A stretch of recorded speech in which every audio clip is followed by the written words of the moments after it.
अनुवांशिकी जननों से संतानों तक। इस वीडियो में हम अनुवांशिकी के द्वारा डीएनए के थ्रू जो मनुष्यों में सिकल सेल मतलब एनीमिया उत्पन्न होता है उसके बारे में पढ़ेंगे। सिकल सेल कारक और अनुवांशिकी। मनुष्य में 11वें नंबर के अलिंग मतलब ऑटोसोम गुणसूत्र में हीमोग्लोबिन प्रोटीन बनने का कारक पाया जाता है। इससे सामान्यतः हीमोग्लोबिन प्रोटीन व गोल लाल रक्त कोशिका बनती है। इसके कारक को दर्शाने के लिए चित्र में RR सामान्य हीमोग्लोबिन बनाने वाले कारक को लिया गया है और इसी कारक में बदलाव से हीमोग्लोबिन की संरचना में अंतर होते हैं जिससे रक्त कोशिकाएं हंसियाकार हो जाती है।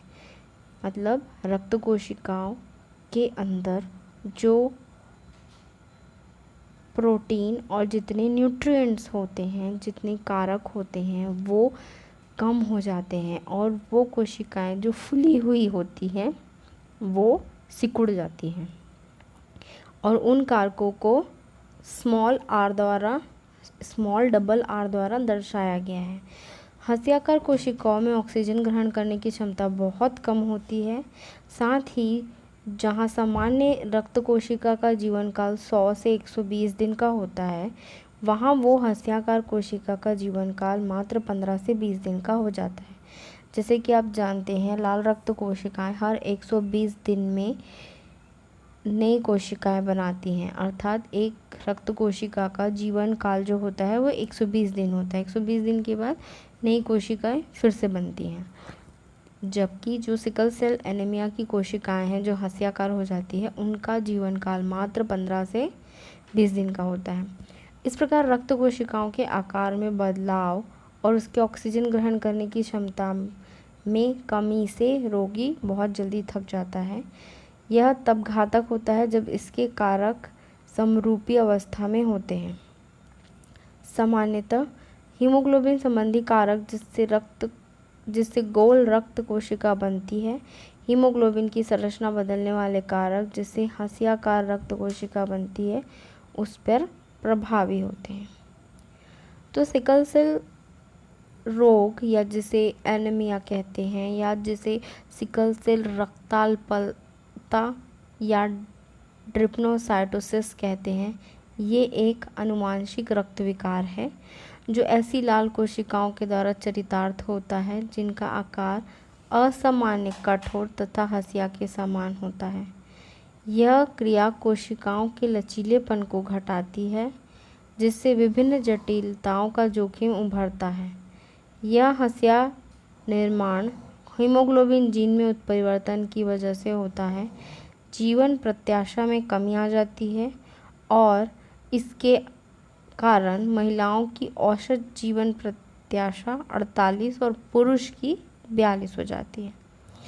जब ये रोग होता है तो रेड ब्लड सेल लाल रक्त कोशिकाओं का जो बॉडी में यूज़ है, जो एक ऑक्सीजन को एक जगह से दूसरी जगह पहुंचाना होता है, ये चूँकि अब वो रक्त कोशिकाएं सिकुड़ जाती हैं तो ये कम हो जाता है, जिस वजह से उनका जो औसत आयु होता है वो धीरे धीरे कम होते जाता है। तो ये कब होता है? सिकल सेल रोग आमतौर पर बाल्यावस्था में उत्पन्न होता है और ऐसे लोगों में पाया जाता है या ऐसे लोगों में वो हेरिडिटरी अनुवांशिकी रूप से आता रहता है जो कि उष्णकटिबंधीय या उपोष्ण कटिबंधीय भागों में पाए जाते हैं, जहाँ पर मलेरिया सामान्यतः पाया जाता है। अफ्रीका के उप सहारा क्षेत्र के 1/3 स्वदेशियों में यह पाया जाता है। क्योंकि ऐसे क्षेत्र में मलेरिया आमतौर पर पाया जाता है, वहाँ जीवन का अस्तित्व तभी संभव है जब एक सिकल सेल कोशिका का जीन मौजूद हो। जिनके पास सिकल कोशिका के 2 युग्म विकल्पी होते हैं, जिनके पास सिकल कोशिका रोग के 2 युग्म विकल्पी में से एक ही हो, वे मलेरिया के प्रति अधिक प्रतिरोधी होते हैं, क्योंकि मलेरिया प्लाज्मोडियम का पराक्रमण उन कोशिकाओं के हस्या निर्माण से रुक जाता है जिस पर ये आक्रमण करते हैं। तो जो सिकल सेल होता है ये बचपन से होता है और ये उन जगहों पर ज़्यादा होता है जहाँ पर मलेरिया ईज़िली पाया जाता है, जैसे कि अफ्रीका के उप सहारा क्षेत्र में। यहाँ पे मलेरिया जनरली लोगों को होता है। सिकल सेल का जो शेप है ये लाल रक्त कोशिकाएं स्वस्थ अंडाकार शेप वाली कोशिकाओं की तुलना में सख्त और चिपचिपी होती है। विकृत लाल रक्त कोशिकाएं सामान्य कोशिकाओं की तरह रक्त वाहिनियों में मूव नहीं कर पाती। मतलब रक्त कोशिकाओं में जो लाल रक्त कोशिका है वो अमूमन एक जगह से दूसरी जगह आराम से फ्लोट करती है, मतलब जा सकती हैं। पर सिकल सेल वाला जो कोशिका है वो एक जगह से दूसरी जगह नहीं जा पाता। सिकल सेल एनीमिया के लक्षण। 4 से 5 महीने की उम्र में शिशु में सिकल सेल डिजीज़ के कोई लक्षण नहीं दिखाई देते, लेकिन जन्म के शुरुआती महीनों में शरीर में फिटल हीमोग्लोबिन के मौजूद होने से ऐसा होता है। जब फिटल हीमोग्लोबिन की जगह असामान्य हीमोग्लोबिन लेता है तब लक्षण और संकेत ये दोनों दिखाई देने लगते हैं। बाल्यावस्था से है ये हमने पढ़ा, लेकिन जब शिशु 4 या 5 महीने का होता है तब नहीं दिखाई देते। तब उसके में फिटल हीमोग्लोबिन मतलब माँ के, जब वो गर्भावस्था में था तब माँ के पेट में उसने जितने भी उसकी बॉडीज़ जब बन रही थी तब जो हीमोग्लोबिन माँ के थ्रू उसको मिल रहा था उस वक्त वो हीमोग्लोबिन सही रहता है। इस वजह से वो लक्षण 5-6 महीने में नहीं दिखाई देते। अब जब हीमोग्लोबिन अपना काम करने के बाद जब न्यू बनने शुरू होते हैं तब वो असामान्य हीमोग्लोबिन हो जाते हैं, क्योंकि उनमें वो लक्षण हैं, इस वजह से वो दिखाई देने लगते हैं। अब लक्षणों में जब लक्षण दिखाई देते हैं तो धीरे धीरे आँखों का सफ़ेद और त्वचा पीली पड़नी शुरू हो जाती है। इसके अलावा एनीमिया के कारण शिशु कमज़ोर हो जाता है। आमतौर पर लाल रक्त कोशिकाओं का जीवन 120 दिन होता है और सिकल सेल का सिर्फ 10 से 20 दिन तक। इसी की वजह से एनीमिया होता है। और आयरन की कमी से एनीमिया क्या होता है? हाँ, आयरन की कमी से एनीमिया होता है, क्योंकि आयरन एक वो तत्व है जो हीमोग्लोबिन को बढ़ाने के लिए रिस्पॉन्सिबल होता है। अब जब आयरन हम नहीं लेते, वो सही मात्रा में भी आयरन जब हम नहीं लेते तो वो भी एक कारक है। वो पूरी तरीके से स्पष्ट नहीं कहा जा सकता कि आयरन की कमी से ही होता है, ये उसमें एक वजह है कि आयरन की कमी से भी एनीमिया होता है। वैसे तो हम इस बारे में पढ़ रहे हैं कि अनुवांशिकी तौर पर एनीमिया होता है। ओके, अगर अनइफेक्टेड कैरियर फादर और अनइफेक्टेड कैरियर मदर के बीच जब रिप्रोडक्शन होता है तो उसकी जनन पीढ़ी अगर 4 हुई तो पहली जो पीढ़ी होती है वो सामान्य होगी, उनमें सिकल सेल के कोई लक्षण नहीं होंगे। दूसरी जो पहली पीढ़ी की जो दूसरी संतान हुई और दूसरी और तीसरी, इसमें उसके लक्षण होंगे, उन्हें एनीमिया नहीं होगा पर उनमें वो लक्षण होंगे। और जो चौथा बच्चा होगा वो पूर्ण रूप से रोगी होगा। तो ये नहीं कहा जा सकता कि अगर आपके माता, जैसे हमने आनुवंशिकी में लक्षण पढ़े थे वैसे ही ये भी एक लक्षण है कि ये नहीं बोल सकते कि अगर माता पिता को एनीमिया है तो उनसे पैदा होने वाले बच्चे को भी एनीमिया होगा। नहीं, वो उस एनीमिया का वाहक बन सकता है, अर्थात उसके बॉडी में उस एनीमिया के डीएनए जो है, गुणसूत्र जो है, ये अप्रभावी रूप से रहेंगे। ये तब प्रभावी होंगे जब उनका पीढ़ीगत पीढ़ी उनके बच्चे होंगे, तब वो उनमें प्रभावी होगा। जैसे कि इसमें दिखाया गया है, ये जो येलो पोर्शन है, येलो वाला जो है, इसमें ये दिखाया गया है कि ये सामान्य है, इसमें कोई लक्षण भी नहीं है, न ये एनीमिया से पीड़ित है न ही इसमें वो डीएनए हैं। बट ये जो 2 हैं, इनमें वो लक्षण हैं, वो डीएनए हैं, लेकिन वो उससे पीड़ित नहीं है। पर वो जो चौथी संतान है रेड कलर में, ये रोगी होगी। तो 4 में से एक सामान्य, 2 वाहक और 1 रोगी होंगे। मनुष्य में लिंग निर्धारण, जैसे कि आप सब जानते हैं कि हमारी बॉडी में 23 जोड़ी गुणसूत्र होते हैं। ये गुणसूत्र X और Y के थ्रू दर्शाया जाता है। तो मनुष्य में लिंग निर्धारण के लिए जो 23वां गुणसूत्र होता है, वो 23वें गुणसूत्र की एक जोड़ी कारकों में होता है। मनुष्य में XX, नर में XY। शुक्राणु और अंडाणुओं में गुणसूत्र की संख्या आधी होती है। जब माता का अंडा और पिता का शुक्राणु परस्पर मिलते हैं, तब युग्मनज में फिर से द्विगुणित संख्या हो जाती है। जो सिंपल अंडाणु शुक्राणु होते हैं उसमें कोशिका आधी होती है। जब निषेचन होता है, फर्टिलाइजेशन होता है, तब उसमें जो गुणसूत्र की संख्या है, माता पिता की गुणसूत्र की संख्या मिलने के बाद वो द्विगुणित हो जाते हैं। इससे संतति बनती है और इसका लिंग इस पर निर्धारित करता है कि उसमें दोनों X है या एक X है और एक Y है। अगर दोनों X है तो मादा होती है और अगर एक Y हो तो नर बनता है।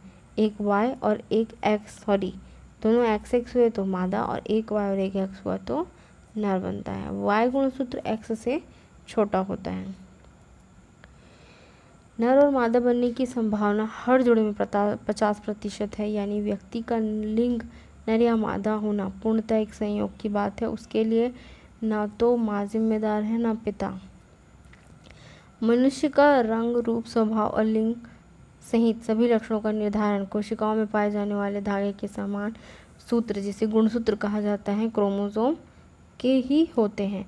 मनुष्य में 23 जोड़े यानी कि 46 गुणसूत्र होते हैं। उसमें 22 जोड़े दैहिक गुणसूत्र या ऑटोसोम्स होते हैं, जो कि हमारे शरीर का रंग, रूप और कद काठी का निर्धारण करते हैं, जबकि जो एक गुणसूत्र है वो ही लिंग निर्धारण करता है। पुरुष में भी 22 जोड़े होते हैं, जो कि XY क्रोमोसोम, 22 जोड़े ऑटोसोम्स, 22 जोड़े नॉर्मल गुणसूत्र होते हैं, जो कि शरीर के बाकी कैरेक्टरिस्टिक्स के लिए रिस्पॉन्सिबल होते हैं। बट जो एक गुणसूत्र होता है वो गुणसूत्र ही लिंग निर्धारण करता है, जो कि XY होता है। वैसे ही महिला में 22 जोड़े होते हैं और एक गुणसूत्र होता है XX, जो कि लिंग निर्धारण करता है।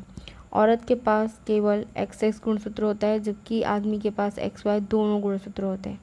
अगर आदमी का X और औरत का X गुणसूत्र हो जाए तो लड़की पैदा होती है, जबकि महिला का X और आदमी का Y गुणसूत्र मिले तो लड़का होता है। इसलिए प्राकृतिक रूप से लिंग निर्धारण में केवल पुरुष की भूमिका होती है। पुरुष की भूमिका होती है, इसका कहने का मतलब है कि पुरुष के गुणसूत्र की भूमिका होती है। ये फिजिकली या बाह्य रूप से ये नहीं कहा जा सकता कि पुरुष की ही रिस्पॉन्सिबिलिटी या जिम्मेदारी होती है अगर वो लड़की हुई या लड़का हुआ। नहीं, वो उनके गुणसूत्रों पर ही निर्भर होता है। ये हमारे हाथ में नहीं होता उनके लड़की और लड़के का होना। मादा के लिंग निर्धारक गुणसूत्र XX तथा पुरुष के XY होते हैं। अतः स्पष्ट है कि मनुष्य में लिंग निर्धारण पुरुष के गुणसूत्रों पर ही निर्भर करता है, क्योंकि मादा सदैव X गुणसूत्र ही प्रदान करती है। क्योंकि मादा के पास जो 23 जोड़े गुणसूत्र होते हैं उसमें XX ही होते हैं, पर पुरुष में X और Y भी होते हैं। फिर भी सामाजिक अनभिज्ञता की विडंबना है कि पुत्री के जन्म के लिए महिला को ही दोष दिया जाता है। बालक को अपने माता पिता से 23 जोड़े अर्थात 46 गुणसूत्र प्राप्त होते हैं, जो कि उसके आकार, प्रकार, रंग, रूप और व्यवहार और मानसिक क्षमता को निर्धारण करने के लिए योगदान होते हैं। इन गुणसूत्रों से प्राप्त गुणों को ही अनुवांशिकता का नाम दिया गया है। जैसे यहाँ इस फ्लो चार्ट से हम समझा सकते हैं, माता के पास XX होता है, पिता के पास XY होता है। फर्टिलाइजेशन के पास अगर माता का एक X और पिता का एक X मिलकर नई संतति बनाते हैं या नई कोशिका बनाते हैं, तो होने वाला जो बच्चा है उसका लिंग फीमेल या मादा होगा या कन्या होगी। वैसे ही अगर दूसरा X और ये X भी अगर मिलते हैं तो भी कन्या ही होगी। पर अगर ये X और इसका ये Y, ज़रूरी है पिता का Y, अगर वो Y गुणसूत्र ही हो तो चाहे ये X गुणसूत्र हो चाहे ये X हो, वो दोनों पुत्र ही होंगे। जैसे कि लिंग निर्धारण जो होता है ये हमारे हाथ पर नहीं होता, लेकिन आजकल इसका मतलब लड़की का होना गलत माना जाता है। तो लिंग निर्धारण के लिए लिंग की जांच की जाती है। हालांकि लिंग की जांच इसलिए की जाती है कि होने वाला बच्चा कैसा है, स्वस्थ है या नहीं, वो माँ के गर्भाशय में सही रूप से रह रहा है कि नहीं, उसे भोजन मिल रहा है कि नहीं, ये सारी चीज़ें जांच करने के लिए सोनोग्राफी की जाती है। बस कुछ लोग हैं जो कि लड़कियों को नहीं सही मानते, लड़कियों का होना उनके लिए गलत होता है, तो वो लिंग परीक्षण करवाते हैं जो कि सोनोग्राफी के थ्रू होता है, और यह एक कानूनन अपराध है। लिंग परीक्षण के बाद कई राजधानी या कई स्टेट में या कई राज्यों में उन्हें मार दिया जाता है, जो कि एक बहुत बड़ा अपराध है। अतएव लिंग निर्धारण डॉक्टर के कहने पर ही करवाना चाहिए, वो उनके जांच के लिए होता है, उनके स्वास्थ्य की जानकारी के लिए वो लिंग का परीक्षण करवाते हैं। अमूमन ऐसे कोई डॉक्टर लिंग का परीक्षण नहीं करता।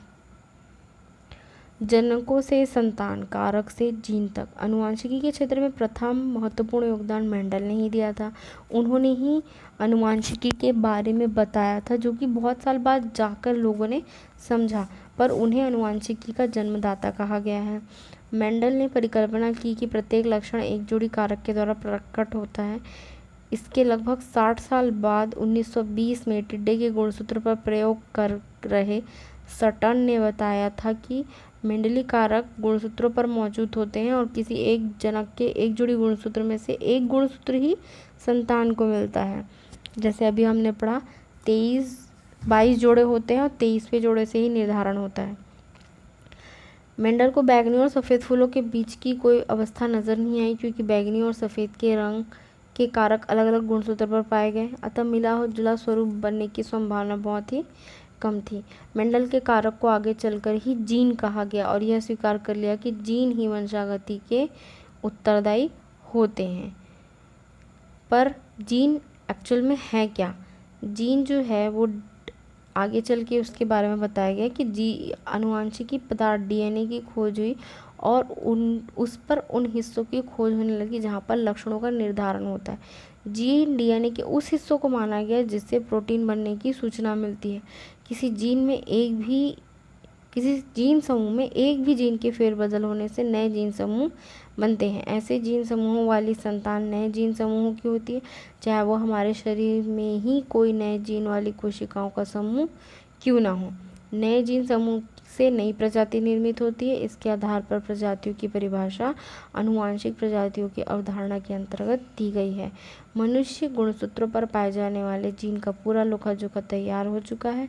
इसका कई प्रकार से लाभ मिल रहा है और जिससे कि आनुवांशिक रोगों की पहचान की जाती है और उनके इलाज किए जाते हैं। मनुष्य की बॉडी में जो रोग भी होते हैं, जैसे कि अभी हमने पढ़े एनीमिया, वो भी जेनेटिक होते हैं, वो भी जीन की वजह से ही हुए। तो अब इन जीन का जो समूह होता है, जीन का जो एक चेन बना होता है, उसमें अगर एक जीन भी इधर उधर हो जाता है तो रोग उत्पन्न हो जाते हैं या फिर बॉडी में बहुत सारे चेंजेस आने लगते हैं।